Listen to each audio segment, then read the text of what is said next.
지금 검찰 안팎에서 사퇴 압박을 거세게 받고 있죠. 오늘 출근을 안 했습니다만 조선일보 취재진과 전화 인터뷰에는 응했습니다. 같이 보시죠. 사의 표명 고심하고 있나? 나라고 용 빼는 재주가 있겠습니까? 나도 많이 지쳤습니다. 몸이 좋지 않아서 하루 쉬면서 고민하고 있습니다. 홀가분한 심정이랍니다. 검사 노만석이 아니라 인간 노만석으로 살고 싶다. 이렇게 또 얘기를 했다고 합니다.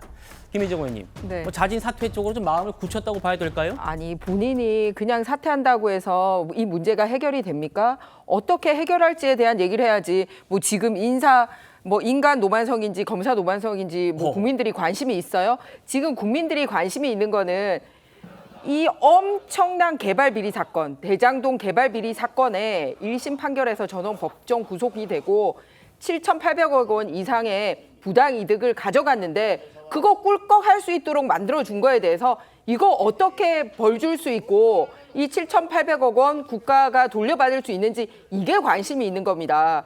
그런데 아니 본인이 지금 이 사건 만들어 놓고 뭐 연차 쓰면서 시 쓰고 있어요. 인간 뭐 누구 검사 누구 국민들이 관심 있는 건 그게 아닙니다. 그렇기 때문에 도망갈 생각하지 말고 어떻게 바로잡을 건지 왜 이렇게 본인이 괴로워할 수밖에 없는 결정을 내리게 됐는지 그거를 국민들에게 밝혀야죠.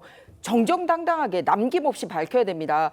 그냥 용산과 법무부 관계를 고려했다라고 얘기하는데 그 부분 명확하게 본인이 밝히고 그만둘 때 그만두기 바랍니다. 예, 그만두고 나서 밝혀도 좋습니다. 예, 그만두기만 하는 게 중요한 게 아니다라는 건데 나라고 용 빼는 재주가 있겠습니까? 많이 지쳤습니다. 몸이 좋지 않아요.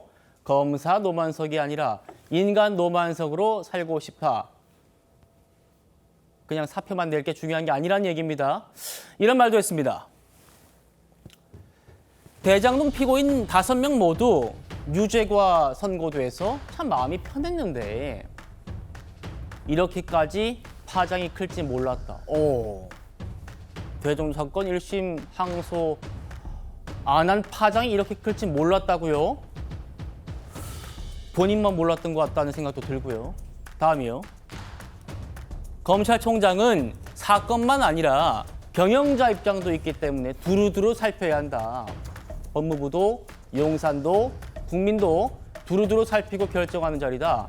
양태정 변호사님, 본인 파장 클지 몰랐고 나는 경영자의 입장도 있기 때문에 자, 이 검찰 책임자가 경영자의 입장 얘기하면서 법무부 용산 얘기를 했어요. 어떻게 들리세요?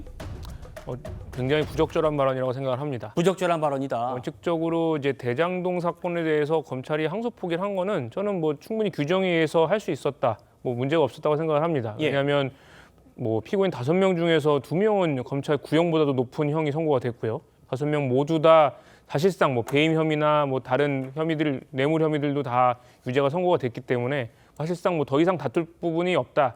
물론 피고인들이 항소를 해서 항소심 가겠지만 뭐 1심에서 할 수 있는 거는 이제 다 했고 뭐 규정에 있어서 구형량의 3분의 1을 훨씬 넘는 형이 선고되었기 때문에 저는 뭐 항소 포기하는 게 규정상 넌 뭐 부합하다 생각을 합니다. 다만 이제 뭐 당연히 그거에 대해서 반대되는 의견이 나올 수 있는데 그거에 대해서 검찰총장 직무대행이 원칙대로 했다, 규정대로 했다라고 말하는 것이 아니라 뭐 경영자 입장을 운운하고 뭐 법무부 용산 이런 표현을 운운하면 결국 정치권의 눈치를 봤다, 권력의 예. 눈치를 봤다라는 오해를 살 수밖에 없습니다. 그렇기 때문에 계속돼서 지금 여당에서는 정치검찰에 대한 문제를 삼고 있는데 스스로 검찰총장 직무대행이 저런 식의 스스로 정치검찰로 비칠 수 있는 표현을 하는 것은 참 매우 부적절했다고 생각을 합니다. 예, 다시 보시죠.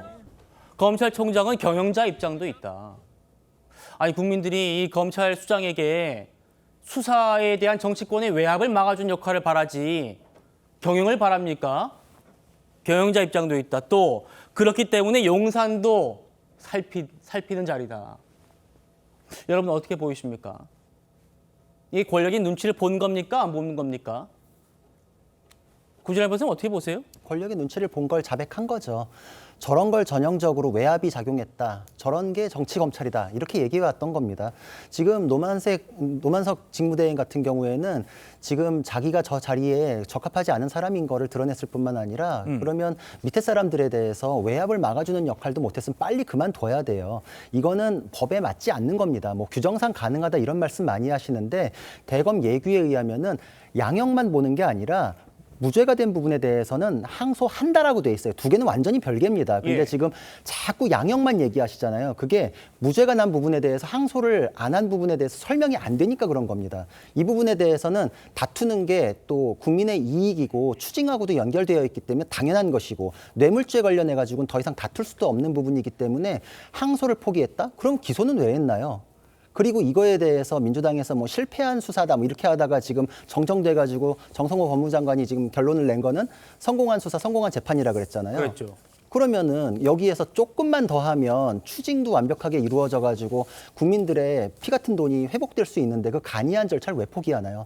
성공한 수사의 수사팀이 조금 더 해보겠습니다. 가능합니다라고 하고 법리적으로 가능하거든요. 제가 예. 보기에도. 왜 그 기회를 박탈해가지고 지금 2심, 3심은 2년 정도면은 끝나요. 그럼 2년 딱 끝난 순간에는 확정돼가지고 추징도 바로 이루어지고 검찰에서 부패범죄의 재산 환수팀도 있어요. 거기서 알아서 할 문제인데 만약에 민사에 맡긴다? 그럼 형사재판 끝나고 그 이후에 10년 걸립니다. 지금 이런 사건에 대해서는 법리를 보고 법을 봐야지 왜 용산을 보죠? 용산에 대해서 봤다는 것 자체가 이 사건에 대해서 정치적 고려를 했다. 정치적 고려를 했기 때문에 정치 검찰로서의 행동을 하다가 검찰 자체를 지금 박살을 낸 겁니다. 예. 나는 왜 항소 포기를 지휘했는가? 검찰을 살려야 한다는 마음으로 했다. 그런데 후배들이 동의를 안 하는 것 같다. 검찰 내부의 사퇴 요구는 계속해서 터져나오고 있습니다. 이 부분에 대해서요. 보시죠. 송승환 대구지검 검사입니다.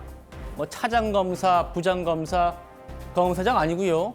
평검사랍니다. 평검사가 용기를 내서 자신의 이름을 걸고 내부망에 글을 올렸습니다. 검찰을 위해서 그랬다라고 하니까 아니 검사가 법률 규정이 아니라 다른 잣대로 판단해도 되느냐. 과거의 사법농단 사건과 뭐가 다릅니까? 여선용 부대변인님. 자, 그러니까 지금 뭔가 검찰을 위해서 했다. 내년 9월에 검찰청 폐지되기 때문에 내가 조직을 위해서 뭔가 역할을 하고 싶었다. 이런 취지 같은데 그러면 그게 앞이요.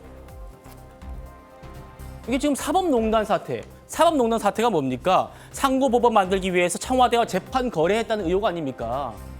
그것과 뭐가 다르냐고 평검사가 묻고 있는데요.